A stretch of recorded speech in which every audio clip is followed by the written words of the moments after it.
Congratulations.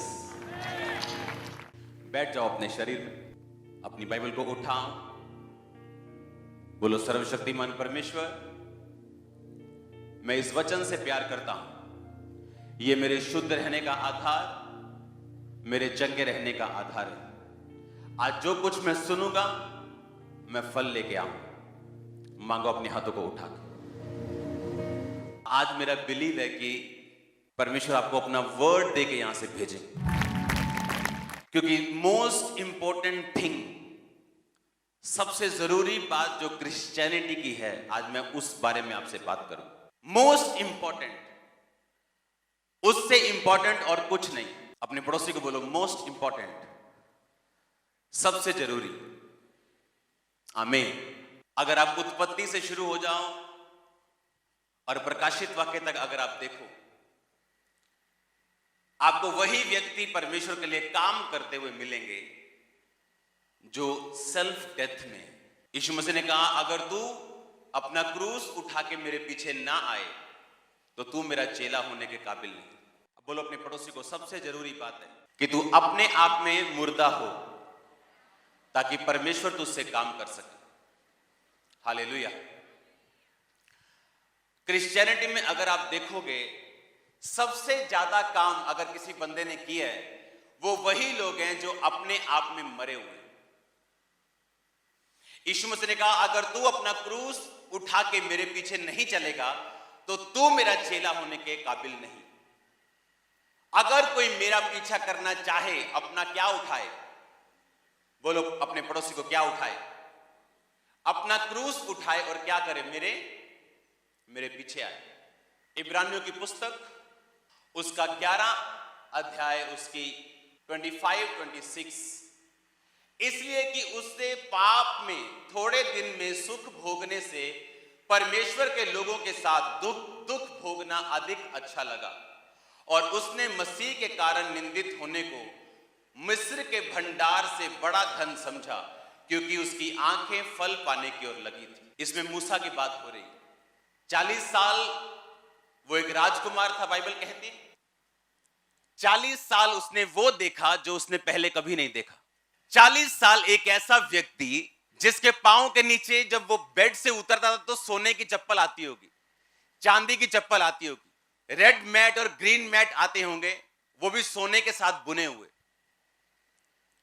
और Bible कहती, जब उसे यह मालूम हुआ कि मैं एक इब्रानी हूं और परमेश्वर यहोवा का एक सन हूं, तो लिखा उसने मिस्र के राजकुमार के पद को छोड़ दिया और मसीह के कारण निंदित होने को अपना लिया।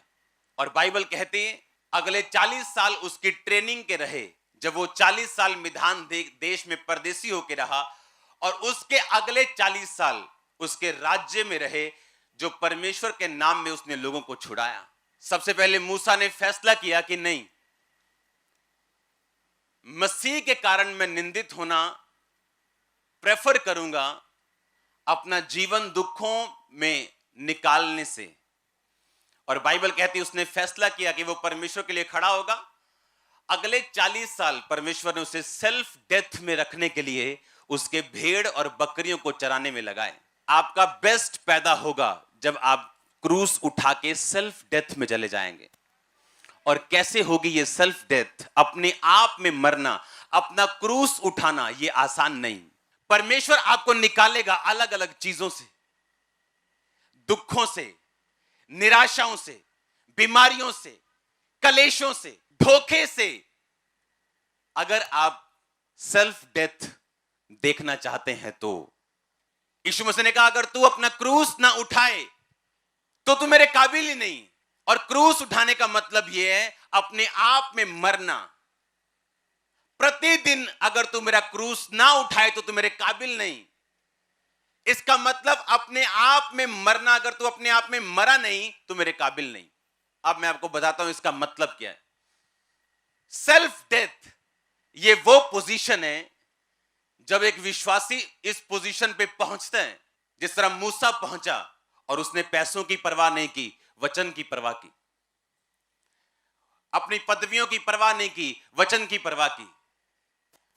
यह होती है सेल्फ डेथ। बाइबल कहती है यूसुफ 17 साल का था जब अपने पिता की भेड़ बकरियों को चराने के लिए वो जाया करता था, और उसे सपना आता है, और उस सपने में परमेश्वर उसको बताते हैं कि वो अपने भाइयों से अधिक ऊंचा किया जाएगा, और इस सपने के कारण उसके भाई उससे बैर करते हैं और उसको सूखे गड्ढे में डाल के मारने की कोशिश करते हैं।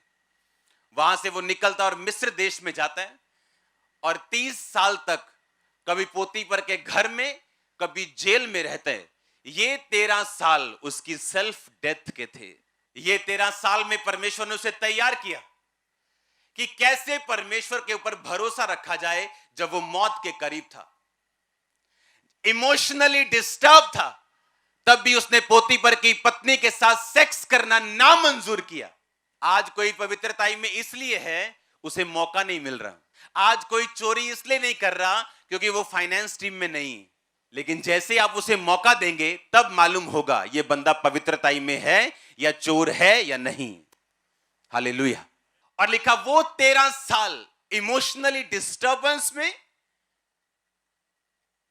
अकेला, घर से दूर, जहां गया वो भी दुश्मन। पर बाइबल कहती 30 साल का होकर जब वो प्रधानमंत्री बना, 110 साल तक जीवित रहा। मेरी बात को आज ध्यान से सुनना।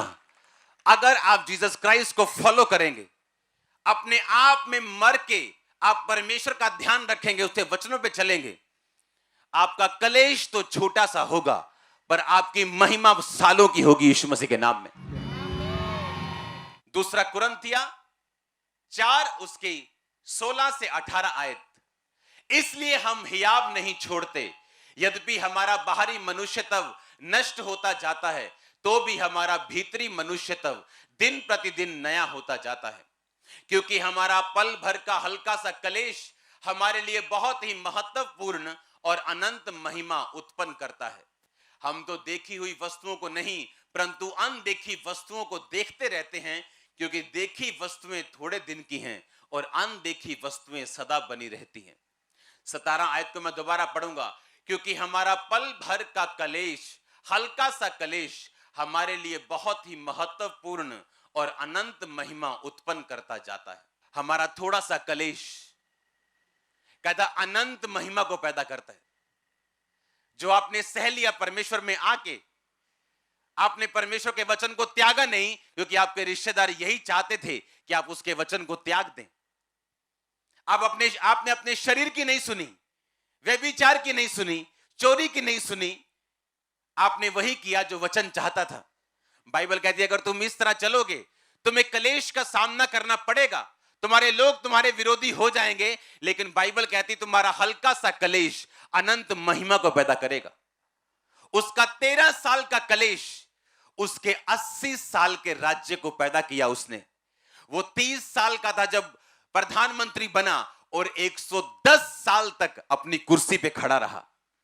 आप क्या सोचते परमेश्वर ने आपको अपने पास बुलाया? बाइबल कहती थोड़ी देर में वो तुम्हें दुख उठाने के बाद, कलेश उठाने के बाद सिद्ध भी करेगा और स्थिर भी करेगा और तुम्हारे राज्य को बढ़ाएगा भी। जो काम करने के लिए परमेश्वर ने आपको अपने पास बुलाया, वो काम आपकी जिंदगी में वो जाहिर भी करेगा अगर आप परमेश्वर में खड़े रहेंगे तो। बाइबल कहती है उसके भाइयों ने उसे गड्ढे में डाला। उसे मौत का मालूम था, भूख का मालूम था, पोतीफर के घर में रहा, उसे ब्लैकमेलिंग मालूम था जो उसकी पत्नी ने उसके साथ की, ट्रबल मालूम थे उसको, मुश्किलें मालूम थी, मौत का डर मालूम था। बाइबल कहती है उसका कलेश अनंत महिमा को पैदा कर गया और वो 80 साल तक उन लोगों के ऊपर भी उसने राज किया जिनके घरों में वो काम किया करता था। हालेलुया। लेकिन वो 13 साल कौन से साल थे? बोलो सेल्फ डेथ के, बोलो अपने पड़ोसी को क्रूस उठाने के, अपने आप में मरने के, अपनी निगाह में मरने के। आमीन। अगर वो साल आपने गुजार लिए तो राज्य करने के लिए तैयार हो जा। आप जो मांगेंगे परमेश्वर आपको देगा। किसी बात की घटी आपके अंदर नहीं होगी। आप उन चीजों के लिए सफर नहीं करेंगे जिनके लिए आम लोग करते हैं। आप उनसे अबव जिएंगे यीशु मसीह के नाम में। रिसीव करो इस ग्रेस को यीशु मसीह के नाम में। मैंने कहा रिसीव करो इस ग्रेस को यीशु मसीह के नाम में। हालेलुया। छोटा सा कलेश, अगर वो व्यभिचार में गिर गया होता, अपने भाइयों के साथ डर के अपने पिता को, अपने भाइयों की चुगली ना की होती, सच्चाई के लिए ना खड़ा हुआ होता, तो वो 80 साल राज्य करने के उसके जीवन में कभी भी नसीब ना होते।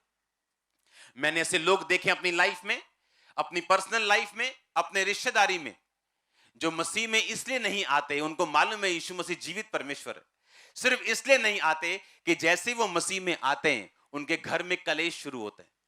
सिर्फ कलेश के डर के मारे वो मसीह में नहीं आते, लेकिन उन्हें यह मालूम नहीं कि सारी उम्र पोती पर के घर में नौकरी करने से यह अच्छा है कि आप सच्चाई के लिए खड़े हो जाएं और 80 साल राज्य करें। अब आपने देख लो, आपने पाप का गुलाम बनना है, क्योंकि अगर शैतान ने आपको चोरी करने के लिए बोला और आपने की, बाइबल कहती है आप चोरी के गुलाम है, व्यभिचार के गुलाम है, आप जेलसी के गुलाम है, माफ ना करने के गुलाम है। और बाइबल कहती जब तक आप गुलाम रहेंगे आप राज्य नहीं कर सकते। लिखा जो जिससे हार जाता है उसका दास बन जाता है। आप हार गए व्यभिचार से, वो आप पे हावी हो गया। आप हार गए चोरी से, वो आप पे हावी हो गई। आप हार गए पाप से, वो आप पे हावी हो गया। बाइबल कहती आप उसके दास बन गए, और अगर आप पाप के दास हैं आप परमेश्वर के लिए राज्य नहीं कर सकते। जो मोस्ट इंपॉर्टेंट थिंग मैंने क्रिश्चियनिटी में देखी है, जो लोग कामयाब हुए, कामयाब रहे और लाइफ के लास्ट साल तक कामयाब रहे, वो वही लोग हैं जो अपने आप में मर चुके हैं। अगर आप अपने आप में मर चुके हैं, आपको किसी बात की चिंता नहीं होनी चाहिए। कोई आपको आपकी बेइज्जती करे, आप तो मर चुके हैं। कोई आपकी प्रशंसा करे, आप तो मर चुके हैं। कोई आपसे वैर रखे, आप तो मर चुके हैं। एक मरा हुआ बंदा वैर कैसे रखे? अगर आप मर चुके हैं अपने आप में, आप राज्य करने वाले हो बहुत जल्दी। फिर आप देखेंगे जो चीजें आप चाहते हो आपके घर में हो, आपके बच्चे आपके हिसाब से करें, वो होनी शुरू होंगी। आपकी फैमिली आपके हिसाब से करे, वो होनी शुरू होंगी। क्योंकि अगर आप परमेश्वर के साथ खड़े रहेंगे, वो आपको राज्य करने के लिए देगा। आप अपने लाइफ में, अपने एरिया में, अपने बिजनेस में, अपनी फैमिली में आप किंग होंगे, आप क्वीन होंगे यीशु मसीह के नाम में। आप मेरी बात समझ रहे कि नहीं? जो चीजें परमेश्वर ने आपको देनी है वो इस चीज के साथ जुड़ी हुई। सेल्फ डेथ, बोलो पड़ोसी को, अपने आप के लिए मरना और मसीह के लिए जीना। हालेलुया। इसलिए जब हम बपतिस्मा लेते हैं, हम क्या करते हैं? हम पानी में गाड़े जाते हैं। मतलब हम क्या हो गए? मर गए। वो पानी नहीं होता, वो कब्र होती। पानी में डुबकी मारने का मतलब क्या? मसीह में गाड़े गए, जिस तरह यीशु मसीह गाड़ा गया। और उठने का मतलब जी उठना, जिस तरह यीशु मसीह जी उठा।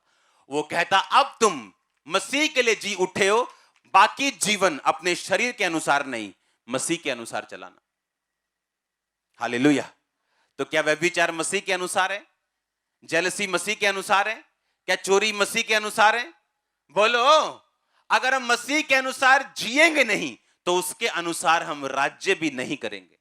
मोस्ट इंपॉर्टेंट चीज जो मैंने क्रिश्चियनिटी में देखी, अपने पास्टर दोस्तों में देखी है, जिन्होंने अपने एरिया को चेंज कर दिया, राज्य किया, सेल्फ डेथ।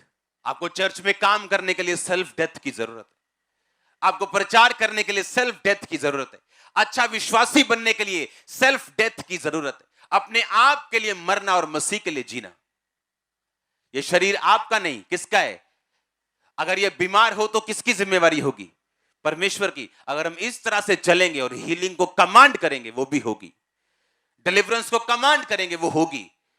हम जो मांगेंगे हमें मिलेगा। हालेलुया। अपने पड़ोसी को बोलो सेल्फ डेथ, ऊंची आवाज में बोलो, अपने आप के लिए मरना। इसलिए प्रभु यीशु मसीह ने क्या कहा? उसने कहा अगर तू मेरा अपना क्रूस उठा के मेरे पीछे ना चले तो तू मेरे योग्य नहीं। प्रतिदिन अपना क्रूस उठा के अगर तू मेरे पीछे ना चले तो तू मेरे योग्य नहीं। एवरी डे उसने कहा अपने आप के लिए तू मर चुका है। जो सेल्फ डेथ में नहीं जीते वो पैसा नहीं बो सकते, उनको वो प्यारा लगता है। जो सेल्फ डेथ में नहीं जीते वो सेवा नहीं कर सकते, काम नहीं कर सकते, प्रचार नहीं कर सकते। हालेलुया। मोस्ट इंपॉर्टेंट चीज जो मैंने क्रिश्चियनिटी में देखी है वो है, अगर आप सेल्फ डेथ में जी रहे हैं तो, अगर आप अपने आप में मर चुके हैं तो, किन्होंने राज्य किया है परमेश्वर में? जो अपने आप के लिए मर चुके हैं। Daniel, Shadrach, Meshach, Abednego self death में जी रहे थे। कैसे? क्योंकि उन्हें खोजा, उन्हें किन्नर बना दिया गया था। उन्हें मालूम था उनकी शादी नहीं होगी, वो सिर्फ परमेश्वर के लिए जी रहे थे। सुबह प्रार्थना, दोपहर प्रार्थना, रात प्रार्थना। मूसा वो शादीशुदा था, लेकिन बाइबल कहती सेल्फ डेथ में था। यह सबूत इस बात का यह है कि उसने मिस्र की गद्दी को छोड़ के आम लोगों के साथ वो हो गया, क्योंकि वो सेल्फ डेथ में था। कोई पैसा नहीं छोड़ेगा अगर वो अपने आप में मरा हुआ नहीं। विरोध करना नहीं छोड़ सकता अगर अब मरा हुआ नहीं। जरूर बदला लेगा अगर वो मरा हुआ नहीं है तो, लेकिन अगर मरा हुआ है अपने लिए, वो बदला नहीं लेगा। क्या लाश बदला लेती है कभी? लाश बदला लेती है कभी? लिखा अपने आप को मरा हुआ समझो और मसीह में जीवित समझो। हालेलुया। लाश बदला नहीं लेती। लाश प्रशंसा करने पे हंसती नहीं, ना तो बुरा मानती। परमेश्वर ने कहा तुम मसीह में जब बपतिस्मा लेते हो, तुम अपने आप के लिए मर गए और मसीह के लिए जी उठे। अगर इस तरह से जीवन जियोगे, इस आकाश के नीचे का कोई भी शैतान आपको डिस्टर्ब नहीं कर पाएगा। अगर इस तरह से आप लाइफ जियोगे तो परमेश्वर वो कर पाएगा जिसको करने के लिए उसने आपको अपने पास बुलाया। उसकी योजना अलग थी यूसुफ के लिए, मूसा के लिए अलग थी, डैनियल के लिए अलग थी, पतरस के लिए अलग थी, पौलुस के लिए अलग थी, और आप सबके लिए अलग है, और सबके लिए बड़ी है। और सब आप एक एक जन मोस्ट इंपॉर्टेंट वीआईपी पर्सन हो परमेश्वर के सामने। सिर्फ प्रचारक ही नहीं, आप सब लोग, एवरीबॉडी। लेकिन प्रचारक डिफरेंट क्यों रहता है? क्योंकि वो कॉल्ड है इस काम को करने के लिए, और वो परमेश्वर को वो समझता है जो वो आपको समझा रहे हैं। अगर आपने अपनी लाइफ में जो परमेश्वर ने आपके लिए सोचा, अगर आपने वो कर दिया और आप ओवरकम कर गए शैतान के ऊपर, पाप के ऊपर, सेल्फ डेथ में अगर चले गए, तो आपको सचमुच नजर आएगा किस ग्रेट पर्पस के लिए परमेश्वर ने आपको अपने पास बुलाया। आप धीरे धीरे उसमें शामिल होते जाएंगे। आपके बच्चे इन्वॉल्व होंगे, आपके लोग इन्वॉल्व होंगे, सब कुछ एक जगह इकट्ठा होके परमेश्वर के लिए काम करना शुरू कर देगा जब आप इस रीति के साथ चलेंगे तो। हालेलुया। हर एक लाइफ में परमेश्वर की योजना अलग है। हर एक लाइफ के लिए आपके लिए अलग योजना है परमेश्वर की, लेकिन रिजल्ट एक ही है जो ग्लोरियस है, महिमा से भरा हुआ है, गवाहियों से भरा हुआ है, जीत से भरा हुआ है। हालेलुया। वो 13 साल की शर्मिंदगी थी और 80 साल का घमंड और राज्य था। क्या लेना चाहते हो? उन 13 सालों में परमेश्वर के साथ समझौता करके अपने 110 साल उसी नौकर की तरह जीना चाहते हो, या उन 13 सालों में सच के लिए खड़े होके 80 साल राज करना चाहते हो? ये आप पे निर्भर करते हैं। अगर आप शरीर के नौकर हैं, पाप के नौकर हैं, गंदी आदतों के नौकर हैं, तो आप परमेश्वर के लिए राज्य नहीं कर सकते। हालेलुया। तैयार हैं आप राज्य करने के लिए? यस नहीं सुना मेरे को? तैयार है आप राज्य करने के लिए? आपको बेस्ट परमेश्वर देने जा रहे हैं। बेस्ट प्लेसेस में आपकी लाइफ में देख रहा हूं, बेस्ट देशों को आपकी लाइफ में देख रहा हूं। आप तैयार है क्या? सुना नहीं मैंने कहा आप तैयार है क्या? अपने पड़ोसी को बोलो, बोलो सेल्फ डेथ, अपने आप में मरना। आमीन। अगर आप अपने आप में मर चुके हैं, आप बदला लेंगे क्या? आप लेंगे बदला? आप माफ करेंगे, आप बदला नहीं लेंगे। आप प्रेयर करेंगे, परमेश्वर के साथ रहेंगे, आप डरेंगे नहीं, क्योंकि आप पहले से मर चुके हैं। किन लोगों को शैतान परमेश्वर से दूर ले जाते हैं? बोला देख देख शदाइया देख, तू भी अपने भरावां नाल मिलिया हुंदा, आज तू गड्ढे च नहीं सी होना, हुण तू मिस्र च आ गया। देख शदाइया, जे तू भरावां दे नाल हुंदा, बना के रखदा, तो तू भी उन्हां नाल इंजॉय करदा लाइफ नूं। अब तू नौकर बन गया। अगर तू अपने भाइयों के साथ बना के रखता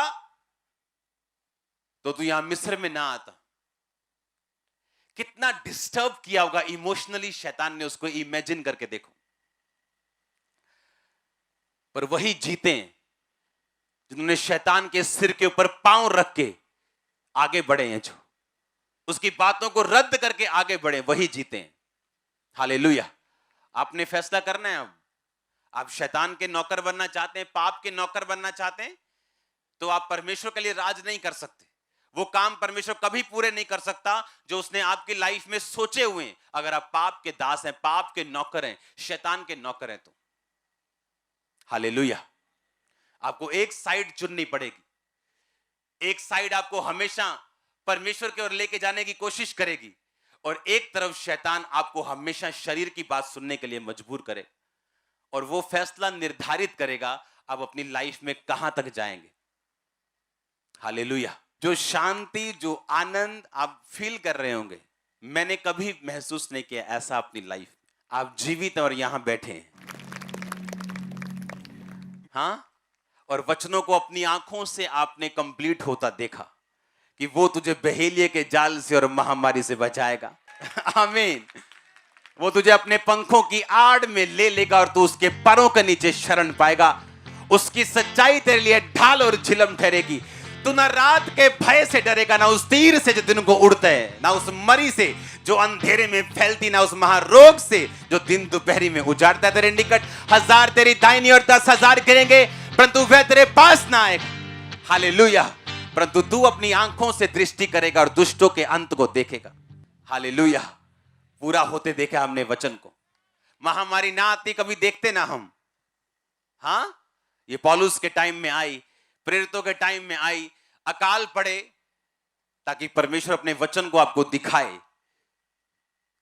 प्रार्थना आपको हेल्प करती सेल्फ डेथ में जीने के लिए। फास्टिंग आपकी सहायता करती अपने आप में मरने के लिए। बाइबल रीडिंग से आप परमेश्वर की उपस्थिति को महसूस करते हो, जीवन को महसूस करते हो। लोग बोलते हैं किस प्रकार हम व्यभिचार से बचे रहें, किस प्रकार हम पाप से बचे रहें। बाइबल कहती है उसके वचन को अपने दिल में रखने से और सावधान रहने से हम पाप से बच सकते हैं। उन लोगों के रिजल्ट देख के जिन्होंने पाप किया और उन्हें क्या हासिल हुआ, हम पाप से बच सकते हैं। जब हम प्रार्थना करने के लिए बैठते हैं, अपना बेस्ट टाइम हम परमेश्वर को देते हैं, वो सेल्फ डेथ करता है आपकी। आप अपने आप में मरते हैं, अपने शरीर, अपने आत्मा में आप ब्लेस्ड होते हैं और अपनी निगाह में आप मरते हैं। बाइबल कहते हैं जब मूसा पहाड़ के नीचे आ रहा था, उसके चेहरों से किरणें निकल रही थी, लेकिन मूसा को यह मालूम नहीं था। जब आपको अपना आप मालूम नहीं होगा, आपके चेहरों से किरणें निकलेंगी, ग्लोरी निकलेगी खुदावंद। आप प्रेयर में बैठेंगे, अपना टाइम देंगे, जब आपका बेस्ट सीरियल लगा हो रहा, जब आपको किसी दोस्त की याद आ रही, सब काम याद आ जाएंगे। जब आप प्रार्थना में बैठेंगे, क्योंकि शैतान जानते हैं जैसे आप प्रेयर में बैठेंगे आप सेल्फ डेथ में एंटर करेंगे। आप फास्टिंग करेंगे, अपनी भूख को कंट्रोल में करेंगे, अपने शरीर को कंट्रोल में करेंगे, आप सेल्फ डेथ में एंटर करेंगे। और जब ये होगा, परमेश्वर दुखों को यूज कर सकता है, निराशा को यूज कर सकता है, किसी भी चीज को इस्तेमाल कर सकता है। उन दुखों में परमेश्वर के ऊपर सवाल ना उठा के वफादार रहना, क्योंकि आपके राज्य करने को परमेश्वर ठान चुका कि वो आप करें, ठान चुका है वो। लेकिन अगर आप कॉपरेट करेंगे, उसकी सहायता करेंगे कि वो आपको उस स्थान पे लेके जा सके, वो आपको लेके जाएगा। हालेलुया। आप प्रेयर करेंगे, आप सेल्फ डेथ में एंटर करेंगे, आप टाइम पे करेंगे परमेश्वर को। अगर आप प्रार्थना करेंगे, अपनी लाइफ को आप सीधा भी रखेंगे, क्योंकि आपको मालूम है आपकी प्रेयर तभी कबूल होगी जब आपकी लाइफ सीधी है। हाँ या ना? आप फास्टिंग करेंगे, अपनी भूख के ऊपर आप एक हथौड़ा मारेंगे, उससे मालूम होगा हां आप उस तरफ चल पड़े हैं जहां से परमेश्वर आपको आगे लेके जाएगा।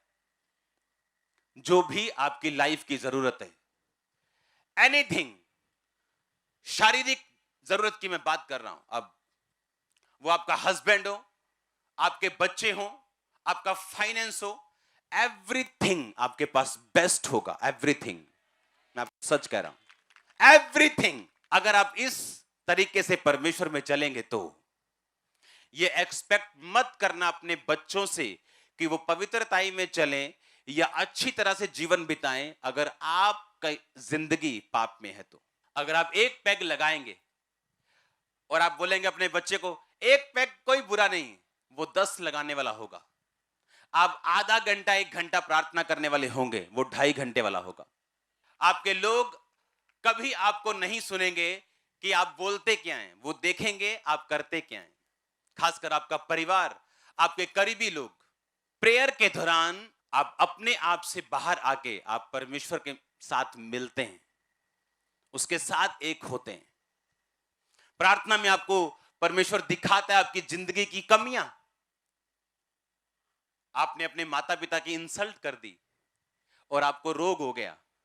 आप प्रेयर करेंगे, तेरे कोड़े खाने से मैं चंगा हो चुका हूं, पापा दी लाओ fire prayer, fire fire fire fire. Internet पे प्रेयर लगा के कुछ नहीं होगा। लेकिन जब आप प्रेयर में साथ बैठेंगे, होली स्पिरिट आपको याद करवाएगा कि तुमने एक गलती की है, अपने पिता की इंसल्ट की, अपनी मम्मी की इंसल्ट की, और आप तौबा कर लेंगे, हीलिंग एंटर कर जाएगी। लेकिन होगा कब? प्रेयर में। जब आप प्रार्थना में बैठे होंगे और सब तरह के पापों से फ्री होके बैठे होंगे, मैं नहीं कहता यीशु मसीह बन के, आपके अंदर तौबा का आत्मा जरूर होगा कि मेरे अंदर ये कमियां मैं छोड़ता हूं, चाहे एक दिन ही हुआ हो क्यों ना छोड़े हुए। आप प्रार्थना में बैठेंगे, होली स्पिरिट आपको याद करवाएगा आपने क्या करना है। वो धीरे धीरे आपको बताएगा आपको क्या करना है अपने परिवार के लिए, अपने फाइनेंस के लिए, कहां कमी है, कैसे छोड़ना है, कैसे आगे बढ़ना है। आप प्रेयर में बैठेंगे, सेल्फ डेथ में एंटर करेंगे। आप फास्टिंग में जाएंगे, सेल्फ डेथ में एंटर करेंगे। साथ में वर्ड पढ़ेंगे, आपको समझ आएगा। परमेश्वर आपकी बुद्धि को खोलेगा, आपकी स्पिरिचुअल आईज को ओपन करेगा, आपने कहां अपनी लाइफ में क्या करना और कौन सा डिसीजन लेना। एक डिसीजन लाइफ चेंज करता है बंदे की, 10 नहीं। फेसबुक का मालिक कौन था? एक साधारण स्टूडेंट। एक डिसीजन लिया कि नहीं, एक ऐसा ऐप बनाएंगे जहां पे लोग सोशलाइज हो सके। दुनिया चेंज कर दी कि नहीं कर दी? आधे से ज्यादा यहां लोग फेसबुक देख के आए होंगे चर्च में। हो गई दुनिया चेंज के नहीं हुई? हां, आप घरों में थे, आपने फेसबुक पे प्रचार देखा, एक आइडिया। सोचो अगर परमेश्वर के आप साथ हों तो वो किस तरह की ब्लेसिंग आपको दे सकता है। अगर साधारण लोग एक आइडिया से चेंज हो सकते हैं, सोचो जो आइडिया परमेश्वर आपको हेवनली देगा वो कितना बड़ा होगा। अपने हाथों को उठाओ, बोलो परमेश्वर मेरी बुद्धि को खोल दे, आत्मा को खोल दे और मेरी सहायता कर सेल्फ डेथ में जीने के लिए, मेरी सहायता कर।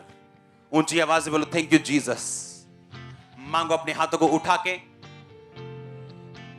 कि परमेश्वर मैं सेल्फ डेथ में जी सकूं, प्रार्थना में जी सकूं, ताकि मैं राज्य कर सकूं। हिला के अपने हाथों को ऊंची आवाज में प्रार्थना करो।